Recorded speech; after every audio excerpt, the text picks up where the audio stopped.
All right, guys, we got 28 seconds. So everybody get ready to take a seat. 28 seconds.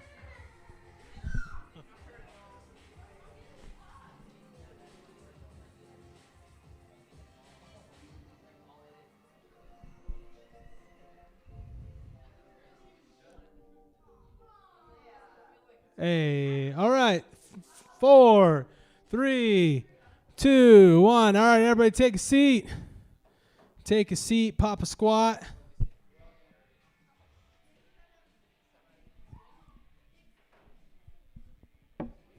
This is the quietest bumper video ever. Sometimes that's better.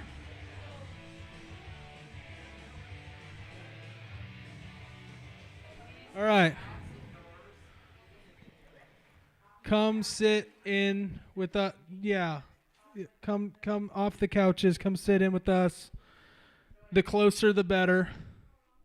All right. What's up, everybody? How's your week going? Good? Horrible? Why horrible? No reason why it's horrible. It just is. Andrew, you get those doors? Son boy? All right. So, I actually did this at the end last time, but I'm going to start with it real quick. We got a special video for you guys tonight.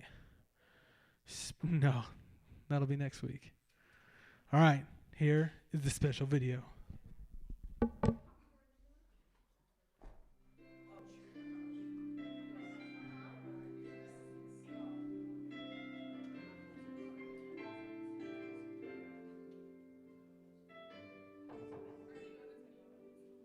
Hi. Today on Edmund's Corner, we have a special guest, Trisha. Hi. Trisha.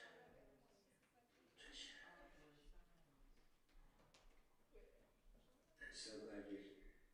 I'm glad to be here. Today we'll learn how to make macaroni necklaces. Here are some of the beautiful things you can make with macaroni.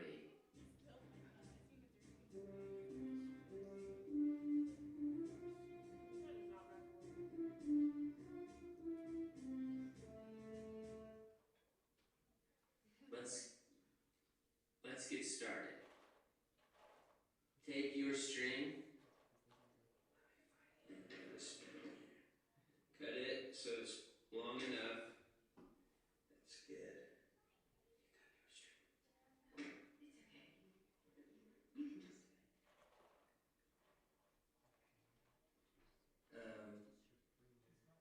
Then you get your mac and cheese.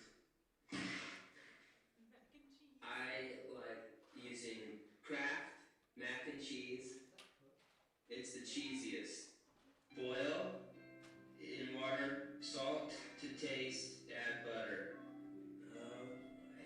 Let's see if these are ready. That's good.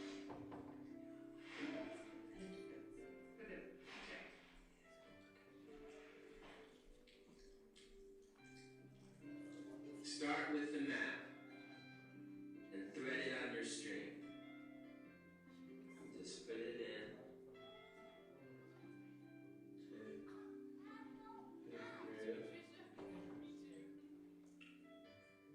Here's not a good one.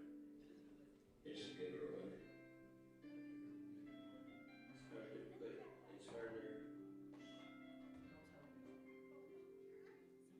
You have to find the right Mac. If it doesn't, if. What are you doing here? I was just watching Edwin make a necklace, and looks good, doesn't it, Brad? This is my corner, Brad. It looks good. I'm proud of you. Come on. Wait. I don't know if it's the right size. Wait. And that's how you make a macaroni necklace. Don't let life put you in a corner.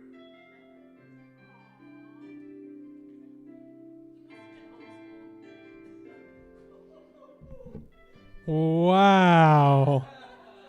Wow. Total dig at homeschoolers. All right. That's all right. All right, before we get started, let's recap the rules. What's rule numero uno? Correct. So no speaking when others are speaking. If I call you out one time for not speaking and you continue to speak and I have to call you out a second time, you'll be moved. If you get moved and you're still speaking, you'll be moved next to a sponsor. If you're moved next to a sponsor still speaking, you'll sit by yourself. And if you sit by yourself and you're still speaking, you'll be institutionalized in an asylum. Cool? Cool. All right. Rule number 2 is no public displays of disgustingness, and that varies. It's whatever a sponsor deems disgusting. That's disgusting. Bacon, toilet paper, spaghetti pocket, all those are public displays of disgustingness. If a sponsor deems something a public display of disgustingness, you just say, yes, sir, yes, ma'am, no arguing. Coolio, coolio. All right, rule number 3 is no distracting from what God has going on. I think that's make God the focus, not you. Yeah, don't be a distraction. Don't distract yourself. Don't distract others. Sound good? Distracting others can happen in various ways, whether you are doing front flips in the front while I'm speaking or bladening and like getting under the chairs while stuff is going on. That's super distracting. Distracting yourself is being on your phone, that kind of stuff during the session or during life group. Sound good? Good. All right. We're going to play a game. Who wants to play a game? It's a 90s themed game. 90s themed game. All right. Meadow said yes. Meadow wants to play, and Isaiah wants to play. So they're the ones coming up for 90s carry. I'm just kidding, not karaoke. It is Who Said It, okay? So you can stand over there. That'd be better. All right, so I'm going to show you a quote and tell you a quote, and I'm from a 90s TV show. And you have to tell me who said it, okay? You're going to have 3 options on the screen, okay? It is multiple choice. So you've got a 33.3333333333 and so on chance of telling me the correct answer, okay? So here is your first quote. Could I be wearing any more clothes? Was that Uncle Joey, Joey Tribbiani, or Corey Matthews? Corey Matthews. Which Joey? Uncle Joey or Joey Tribbiani? Tribbiani. I forgot to mention that if you lose, you have to sit down and you have to pick someone else. And Corey Matthews is not the answer. It was Joey Tribbiani. So Meadow has to choose someone else to come up. Melissa, let's go. All right.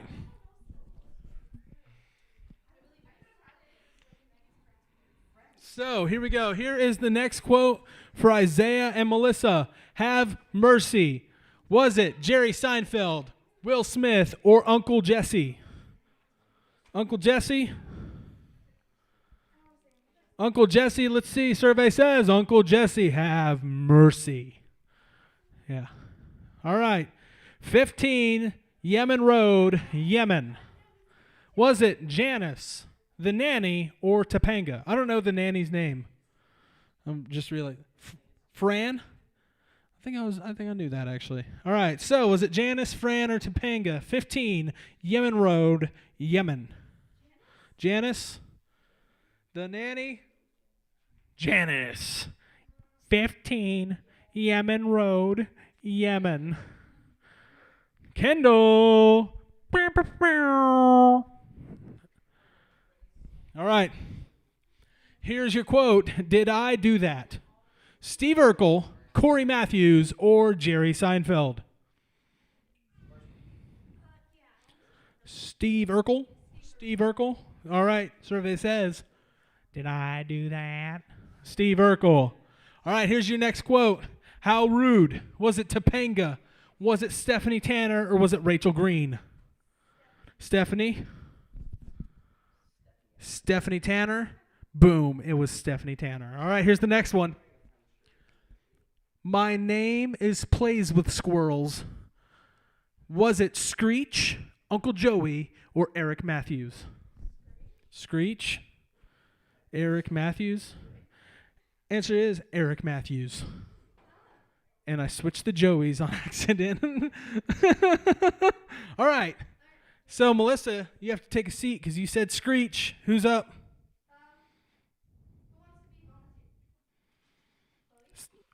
All right.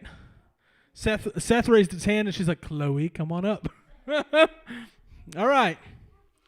Move it, football head. Move it, football head. Which cartoon said move it, football head? Helga. And I realized very quickly I did not know her name. But I know she's from the show Doug. So, like Girl Caillou. All right, so Helga, you said Helga? Helga? It was Helga from the show Hey Arnold because she called him football head.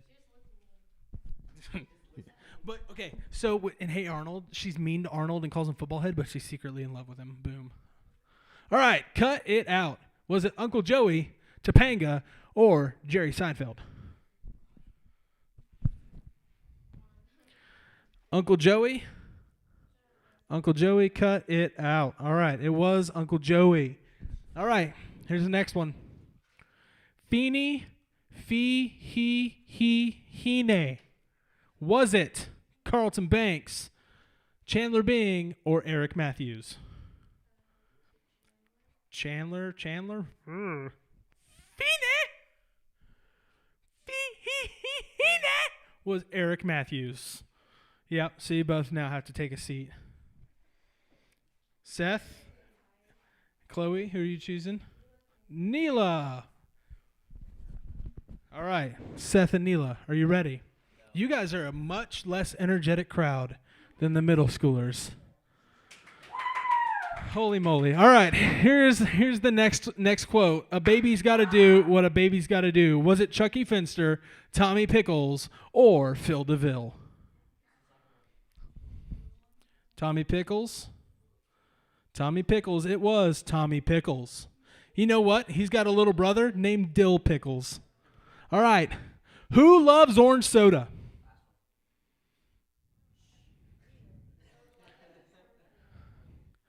Who loves orange soda? Last one. Middle. Kel loves orange soda. I do. So Kel Mitchell loves orange soda, so you gotta take a seat. Morgan, you've been voluntold, even though you definitely were in here. All right, here we go. Here's the next one. Hey, I want Brooks. Who said I am the great Cornholio? Was it Stimpy, Cat Dog, or Beavis? I'm the great Cornholio. Yep, it was Beavis. All right, we'll go on to the next one. All right, no soup for you. Who said it? Was it Jerry Seinfeld, the Soup Nazi, or Eric Matthews? Soup Nazi? Soup Nazi? It was the Soup Nazi. Wild guess. All right, here's the next one. We're Not Worthy. Was it Wayne and Garth, Uncle Joey and Uncle Jesse, or Joey and Ross? Okay, you said Uncle Jesse and Uncle Joey? Wayne and Garth. The correct answer is Wayne and Garth. All right, Neela, who's up next? So, I'm going to tell you, 3 people haven't gone. So Allie hasn't gone. It's Jason, right? Jason hasn't gone, and Amy hasn't gone. Jason, you're up. You're what? Supervising my wife? All right. Jason and Morgan, here's your quote. You'll be living in a van down by the river. Was it Chandler Bing, Matt Foley, or Janice?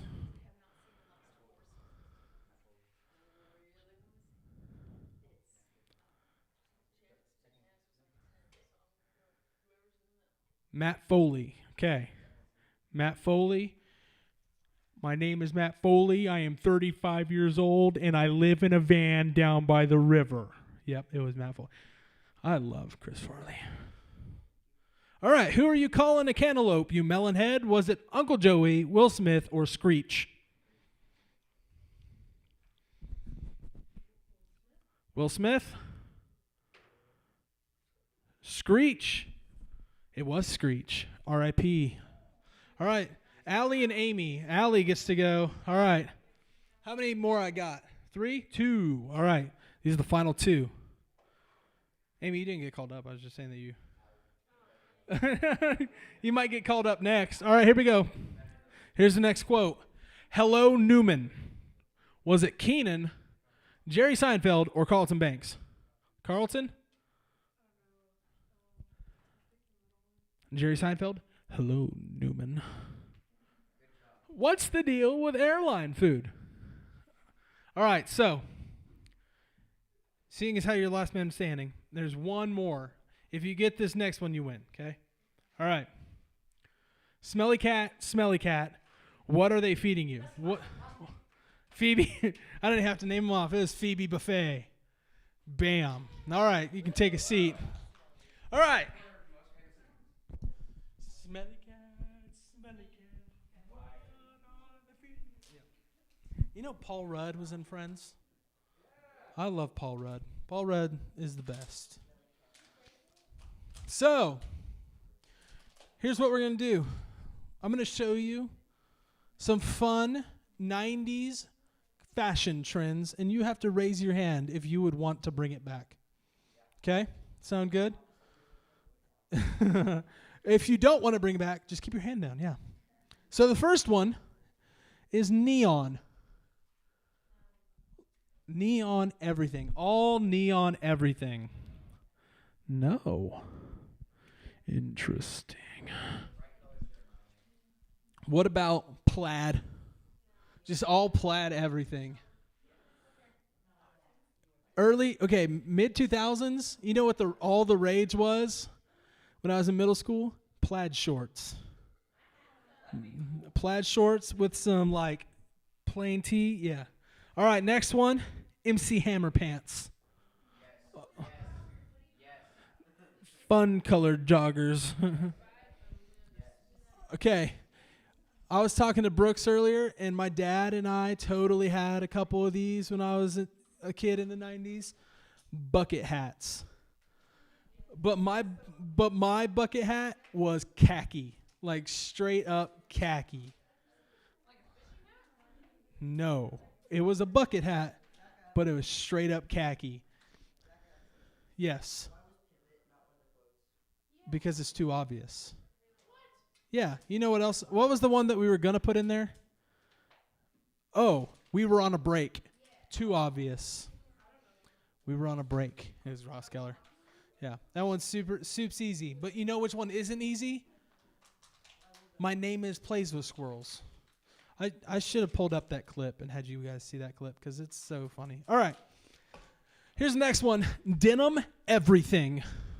This is called the Canadian tuxedo. Oh, isn't it Canadian tuxedo? Canadian tuxedo, right? Yeah. and let's just point this out. That is Justin Timberlake and Britney Spears wearing all denim. All denim. All right, next one. Tinted glasses.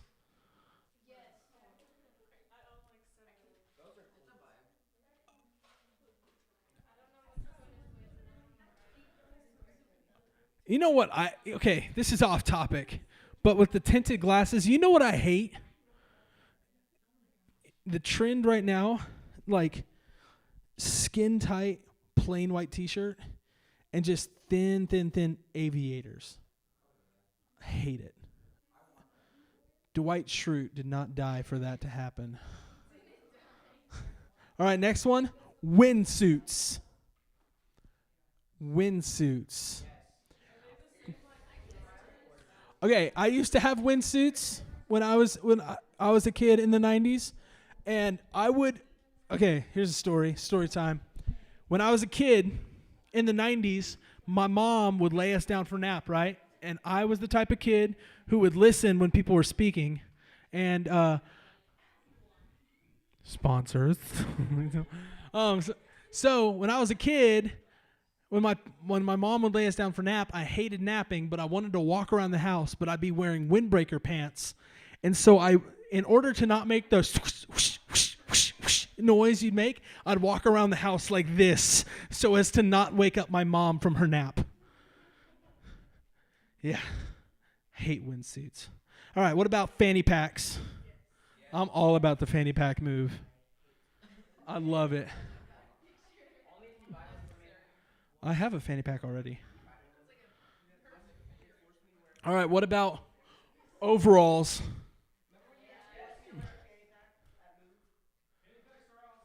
Fanny packs are the move. All right, what about snap bracelets? I love snap bracelets when I was a kid.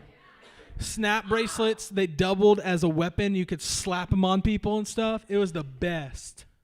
And they hurt like heck. What about bandanas? Remember when Joel started wearing a bandana all the time? All right, and here's my favorite. Visors. Visors are the move, yo. What you talking about for a little bit?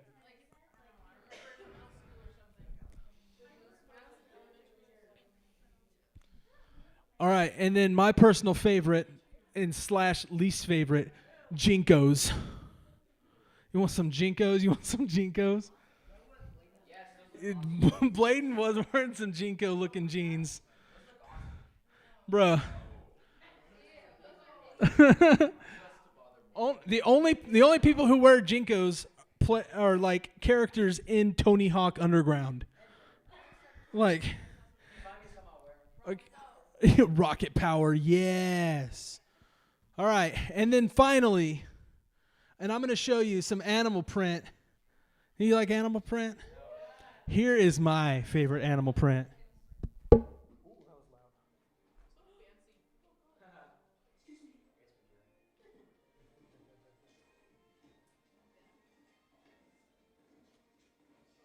quite a racket you're wearing. Perhaps I could get you some fluffy new slippers made from the heads of innocent and defenseless baby seals.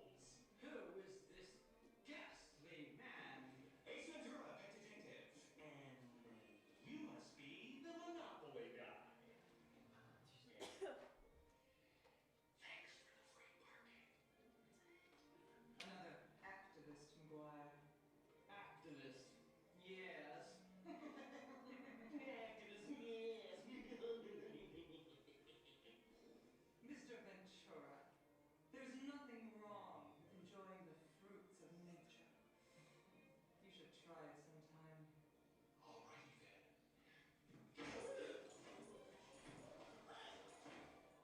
You know something? You're right. Do not pass go! Do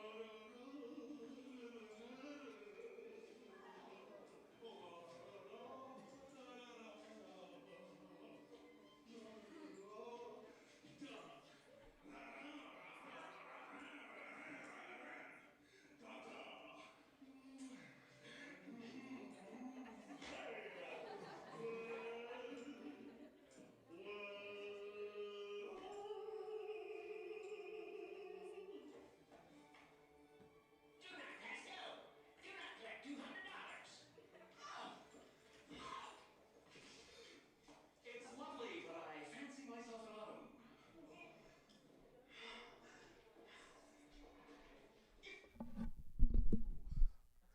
Yeah, I'd wear that. That movie is Ace Ventura, When Nature Calls. Nope, when Nature Calls. I prefer When Nature Calls to Pet Detective. Yes. So these days, we might find a lot of 90s fashion kind of cringeworthy, right? Like, everybody today has really hated my upside-down backwards visor. And dude, it's the move, right? So, but at the time, these trends were sported by some real fashion icons like the Olsen twins. The Olsen twins. You guys remember Mary-Kate and Ashley Olsen? This is what they looked like before they murdered Heath Ledger. Ooh. You guys didn't know that? We'll get into that conspiracy later on a different time. All right, so in the 90s, Mary-Kate and Ashley were fashion favorites, and lots of girls looked to them to see what was cool. Why? Because of Full House. Mary-Kate and Ashley played Michelle, so they both played one character because they were identical twins. So they both played the single character Michelle, and the reason they did that is because if one kid was being a butthead, they could sub in the other kid. This happened a lot, actually, for a lot of shows. Like, that's how Dylan and Cole Sprouse got their start. They both played Frankenstein in the movie Big Daddy. You guys ever see Big Daddy? Good movie. Andrew used to look a lot like Frankenstein. Kind of. You guys ever see Big Daddy? Yeah. Like, this kid, he's like, wants to be named Frankenstein, and he gets to pick out what he eats, and all he wants to eat is ketchup. And so he just gets like 30 packets of ketchup, and then they teach him how to spit, and he spits. And then sucks it back up. Yeah, hilarious. Great movie. It's a great movie. Adam Sandler. Awesome. So, Mary-Kate and Ashley played Michelle, and they also, after Full House, went on to do several movies for some reason. But Michelle was the favorite, one of the most popular characters from the show. She was one of the most popular members of the family, and Michelle was an audience favorite. And every time she appeared on screen or said one of her catchphrases, the crowd would cheer, laugh, applaud, or "Aw." Do you know what her catchphrase was? You got it, dude, right? And Michelle was such a favorite that I wonder what it was like for everyone else to act alongside her. What about the other members of the Tanner family? We get kind of a picture of that with the Fuller House show when they call her out in the very first episode. But so it feels good when you're the favorite, right? But it feels awful when someone else is being shown favoritism. So, have you ever felt like you were the favorite? Have you ever worried that someone else was the favorite? I'm the oldest of 4. One time I told my parents that Joel and my sister Libby were my dad's favorite, and Seth and my sister Libby were my mom's favorite, because that's how I felt. I was no one's favorite. Have you ever seen someone receive special treatment because they were the favorite?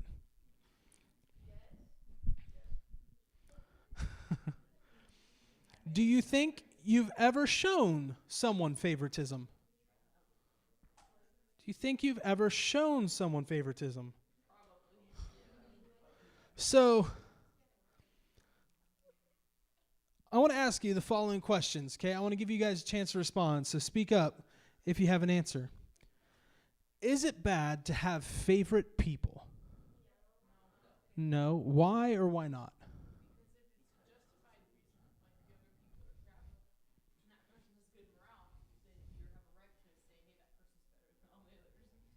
Okay. What else?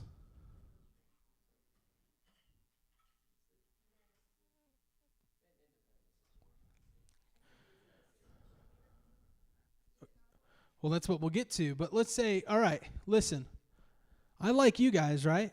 But you're not my favorite people. I know. You know who my favorite people are? My favorite people are Bobby, Andrew, Aubrey, Avery, and Austin. Right? So, is playing favorites the same as having favorite people?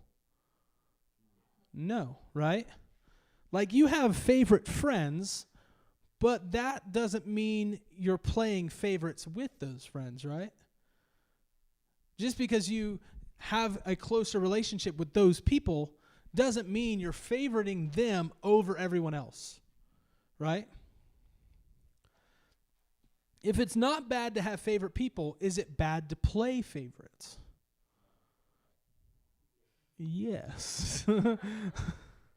What's the difference between having favorite people and playing favorites? So, well, let's say it like this, okay?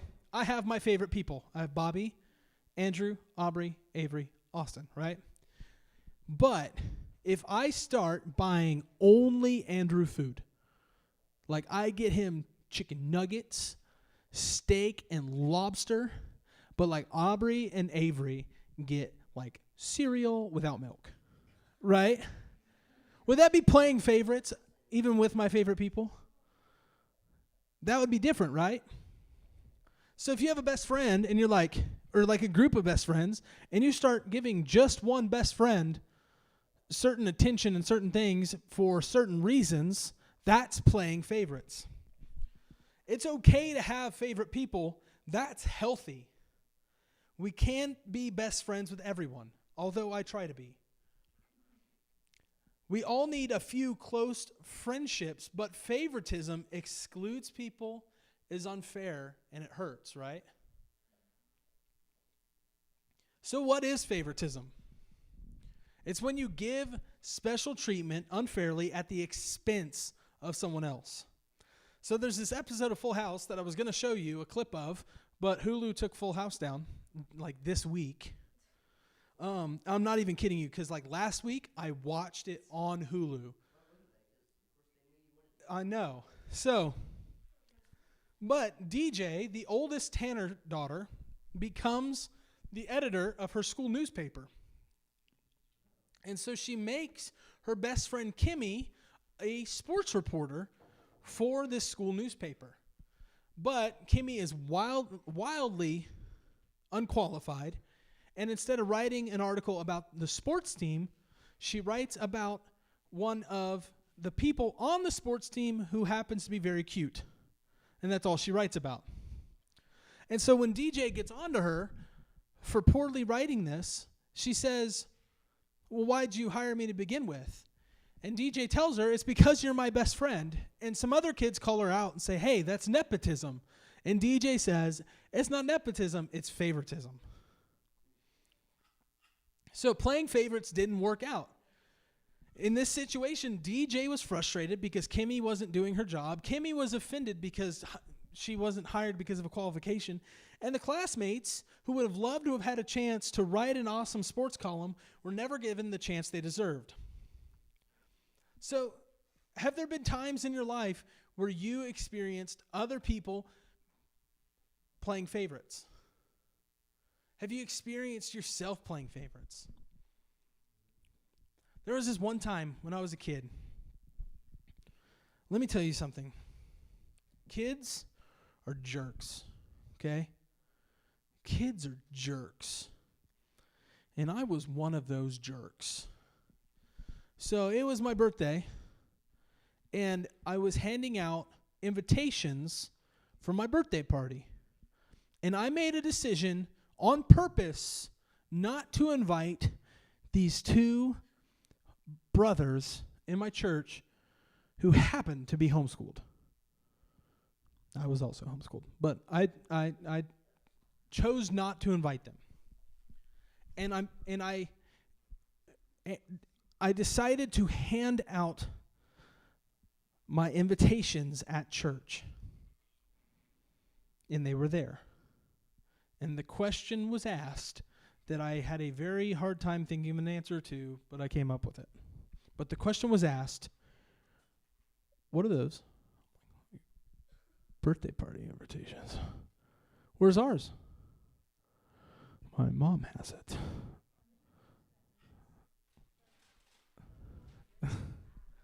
So, I did reluctantly invite them to my birthday party. But I had played favorites and tried not to. You know, at the time, I wasn't really thinking about that. I was thinking of my social status as an 11-year-old. So today we're going to talk about the difference between having favorites and playing favorites. Because as we'll see, God has something to say, and it's pretty radical. And like we said last week, not radical in the cool way, but radical in the way that is countercultural and different, right? So in this series, we're going through the book of James. And who was James?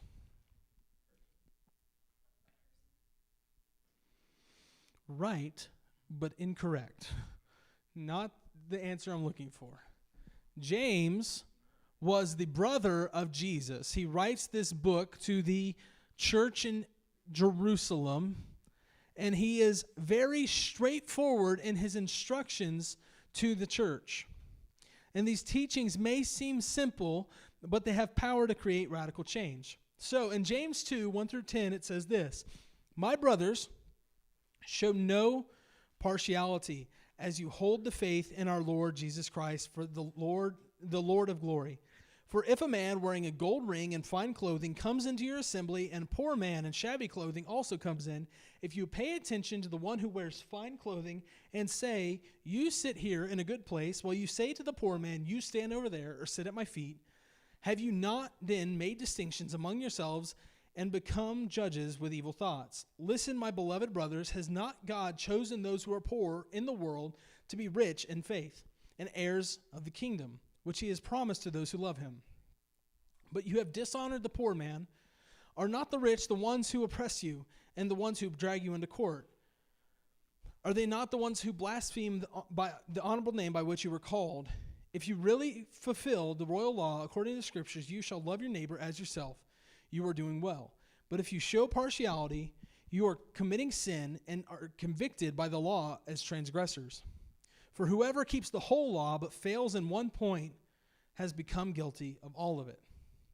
So James is not saying we can't have best friends or we can't have a favorite group of people to hang out with, but he's saying something about there being a difference between favorite people and playing favorites. James has a lot to say about the rich and the poor, but what happens if we look at that and we change the wording up just a bit so we understand it a little bit differently, right? Popular and unpopular, cool, not cool, people like me, people who are different, Christians, non-Christians, friends, everybody else. James is not down with showing favoritism. In fact, he forbids it. God is not happy when we choose favorites based on what people have, like money, popularity, or power.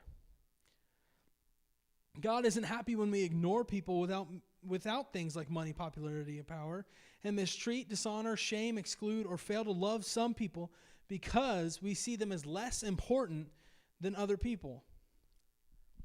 I've had some friends in my life that I could tell where they found value in the people they poured into. I still have friends in my life, and I've seen it before. I've seen their circles, and not like their circle of friends, right? But the people they welcome in. I saw a post this week on Facebook, and I love this. If you're comfortable with who's in your church, you're doing something wrong.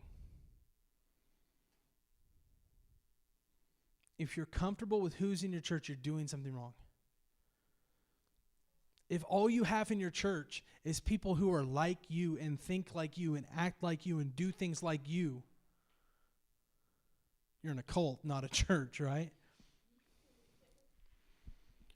If there aren't people that aren't like you that make you uncomfortable, there's an issue. If there are people that are in your church that you don't like, that's an issue.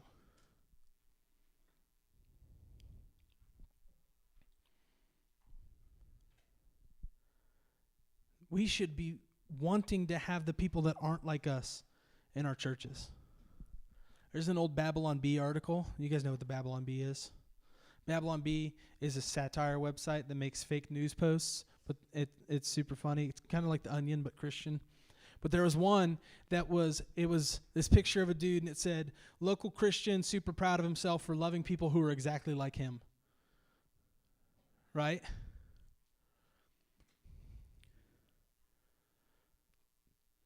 In verse 5, James says that God chooses to bless the poor.